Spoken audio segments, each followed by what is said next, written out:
ষ্টুডিঅ'ত মই জিতেনে লৈ আহিছো এক বিগ ব্ৰেকিং নিউজ। মাতৃৰ কোলাতেও সুৰক্ষিত নহয় নিজ সন্তান। মাতৃয়ে হত্যা কৰিলে নিজ সন্তানক। বৰপেটা জিলাৰ সৰ্থেবাৰী থানাৰ অন্তৰ্গত ফিকুৱা গাঁৱত সংঘটিত হৈছে এই জঘন্য ঘটনা। মাতৃয়ে 7 বছৰীয়া কন্যা সন্তানক মৰিয়াই হত্যা কৰাৰ অভিযোগ উত্থাপিত হৈছে।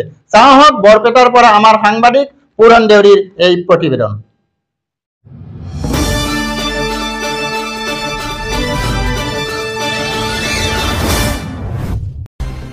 এই মুহূৰ্তৰ ব্ৰেকিং নিউজ। মাতৃৰ কোলাতো সুৰক্ষিত নহয় সন্তান।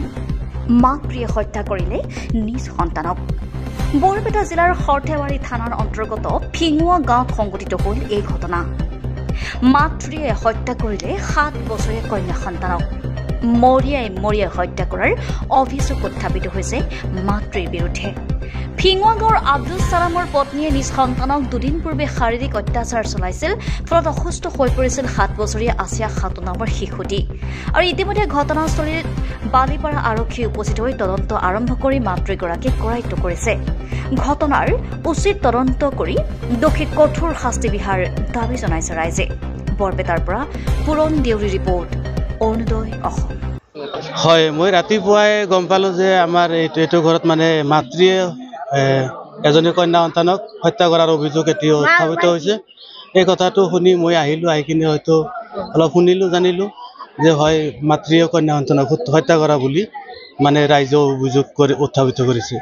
গতিকে মই ক'ব খুজিছো, যদি মাতৃৰ হাততে যদি কন্যা সন্তানৰ বা সন্তানৰ সুৰক্ষিত নহয়, তেতিয়াহ'লে আমি কোন সমাজত বসবাস কৰি আছো। গতিকে এই বিষয়ত পুলিচ প্ৰশাসনক মই অনুৰোধ জনাম, এইটো যাতে উচিত তদন্ত কৰি দোষীক মানে শাস্তি প্ৰদান কৰে, তাৰে অনুৰোধ জনাইছো। এই মাতৃয়ে মাৰপিট কৰিছিল, তাৰপিছত আজি হয়, মাতৃয়ে হত্যা কৰাৰ অভিযোগ উত্থাপিত হৈছে। সমাজত এনেকুৱা ঘটনা প্ৰায় নেদেখা হৈছে আজি। হয়, সমাজত এনেকুৱা ঘটনা হোৱাই নাই, এই আজি প্ৰথম হৈছে। গতিকে ইয়াৰ এটা উচিত তদন্ত কৰি দোষীক শাস্তি প্ৰদান কৰিব লাগে। আপুনি স্বাস্থ্য সেৱাৰ সৈতে জড়িত হ'ব বিচাৰে নেকি? লেবৰেটৰী টেকনিচিয়ান বা অন্য পেৰামেডিকেল টেকনিচিয়ান হিচাপে সন্মানজনক বৃত্তিত নিয়োজিত হ'ব বিচাৰে নেকি? তেনেহ'লে আপুনি যোগাযোগ কৰিব পাৰে ইনষ্টিটিউট অফ এলাইড হেল্থ ছায়েন্সৰ সৈতে। ইনষ্টিটিউট অফ এলাইড হেল্থ ছায়েন্সত diploma in medical laboratory technology, bachelor in medical laboratory technology আদি কোৰ্চত এডমিশ্যনৰ সুবিধা লাভ কৰিব। ইনষ্টিটিউট অফ এলাইড হেল্থ ছায়েন্সত উপলব্ধ সকলোবিলাক কোৰ্ছে university recognize course. Institute of allied health ছায়েন্সত এডমিশ্যনৰ বাবে যোগাযোগৰ ঠিকনা তেতেলিয়া LP স্কুলৰ সমীপত, গুৱাহাটী। ফোন নম্বৰ 600006263881 বা 6001089572।